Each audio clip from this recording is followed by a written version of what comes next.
দিনের ভোট দিনে করার জন্য আর যেন 154 জন বিনা প্রতিদ্বন্দ্বিতায় নির্বাচিত না হয়, সেই জন্য আন্দোলন করে বিএনপি থেকে 5,000 এবং জুলাই বিপ্লবে হাজার খানিক ছাত্রের যে রক্ত বিসর্জন দিতে হয়েছে, সেই ভোটাধিকারটা ফেরত চাইছি।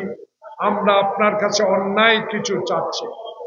আপনি পৃথিবীর ইতিহাসে একজন গ্রহণযোগ্য ব্যক্তি, বাংলাদেশের মানুষ অবশ্যই আপনাকে গ্রহণ করেছে। আপনার কথা মানুষকে মুগ্ধ করে, আপনার চালচলন মানুষকে মুগ্ধ করে, কিন্তু একটা বিষয় যেন মানুষের মধ্যে সন্দেহ জাগ্রত হচ্ছে। নির্বাচন নিয়ে যখনই কথা বলি, একটি রাজনৈতিক দল, দু একটি রাজনৈতিক দল বলা শুরু করে বিএনপি শুধু নির্বাচন নির্বাচন কেন বলে। প্রিয় বন্ধুগণ, বেশি দিন হয় নাই আপনারা দল তৈরি করেছেন, স্বাগত আমরা জানাই। আপনাদের আন্দোলনের শরিক, আপনাদের আন্দোলনে যে কর্মকাণ্ড, আপনাদের যে অবদান বাংলাদেশ জাতীয়তাবাদী দল কখনো অস্বীকার করে নাই, ভবিষ্যতেও অস্বীকার করবে না। কিন্তু যখনই আমরা নির্বাচনের কথা বলি, তখনই আমাদের সমালোচনা করেন। নির্বাচন দিলে কারা ক্ষমতা আসবে জনগণ ঠিক করবে, কারা সংসদের সংখ্যাগরিষ্ঠতা পাবে একটি সুষ্ঠু নিরপেক্ষ নির্বাচনেই জনগণ সিদ্ধান্ত দিবে কারা সরকার গঠন করবে। আমরা তো হাসিনার মতো জোর করে ক্ষমতায় যেতে চাই না। আমাদের নেতা তারেক রহমানকে উদ্দেশ্য করে অবৈধ সংসদে 2008 সালে আমি সেই সংসদের সদস্য ছিলাম, সেদিন দেশনেত্রী বেগম খালেদা জিয়াকে বলেছিলাম, আজকে মঈন ফখরুদ্দিনের এই ষড়যন্ত্রে পা দেওয়া যাবে না।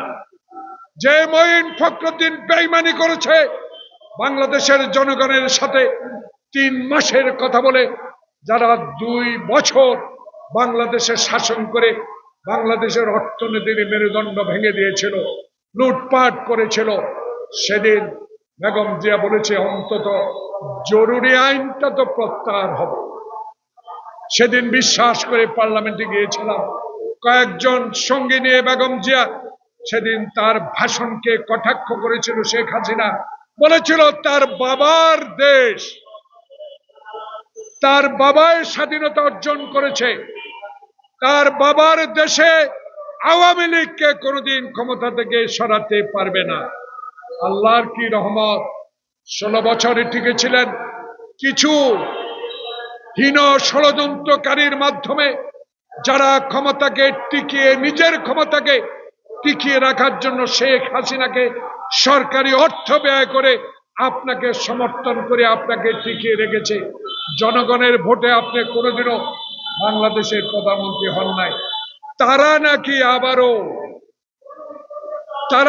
আবারও এই ডক্টর ইউনূসের পাশে বসে গুনগুন করে ষড়যন্ত্র করছে এই দেশে নির্বাচন দেওয়া যাবে না। প্রিয় বন্ধুগণ, নির্বাচন আমরা চাই, জোর করে নির্বাচন আদায় করতে চাই না।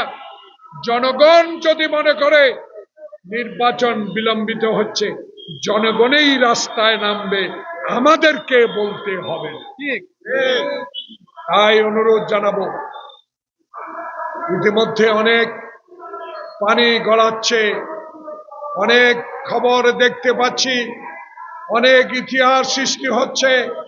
এসব থেকে বিরত থাকতে হবে। যারা লুট করেছে, অবৈধ শাসন করেছে, অবৈধ শাসনকে সংসদে বৈধতা দিয়েছে, তাদেরকে যদি পাসপোর্ট ঘরের মধ্যে পৌঁছিয়ে দেন, মানুষ তা কখনো গ্রহণ করবে না। তাই আমরা মনে করি